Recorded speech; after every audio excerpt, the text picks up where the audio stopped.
Fake relation, fake ভালোবাসা, এই জিনিসগুলো আসলে অনেক ছড়িয়ে গেছে। কোন মানুষটা আসলে সত্যি, কোন মানুষটা মিথ্যে বোঝার কোনো কায়দায় নাই। হয়তো কেউ এদিক দিয়ে সত্যিকারের রিলেশন করে, আর অন্যদিকে আরেকজন শুধু মজা নেয়, নাটক চলে। একটা নারীর থেকে 10টা নারী ভালোবাসা পাওয়া সম্ভব, যদি পুরুষটা হয় সেরকম। একটা নারীর থেকে 1000টা নারী ভালোবাসা সম্ভব, একটা নারীর থেকে হাজার হাজার মেয়ের ভালোবাসা একসাথে পাওয়া সম্ভব, যদি একই মনে হয় দুটি মানুষ। রিলেশন, ভালোবাসা, সম্পর্ক এসবগুলো আসলে এখনকার যুগে নেই। আমাদের সমাজের মধ্যে 3 শ্রেণীর মানুষ আছে।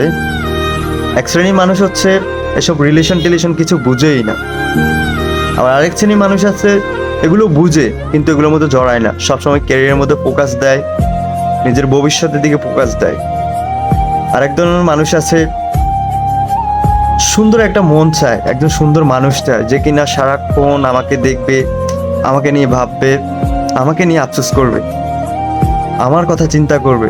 সারাদিন অক্লান্ত পরিশ্রম করে এসে সেই মানুষটার মুখ দেখলে যেন সবকিছু ভুলে যায়, ঠিক এরকম একজন মানুষ চায়।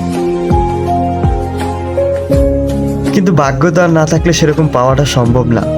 মানুষটা কালো হোক কোনো সমস্যা নেই, কিন্তু তার মধ্যে থাকা যে মনটা আছে সেটা ওই সমস্ত সুন্দর মানুষের মধ্যে নেই। এগুলো হচ্ছে একটা রিলেশন, এগুলোকে বলে একটা সম্পর্ক।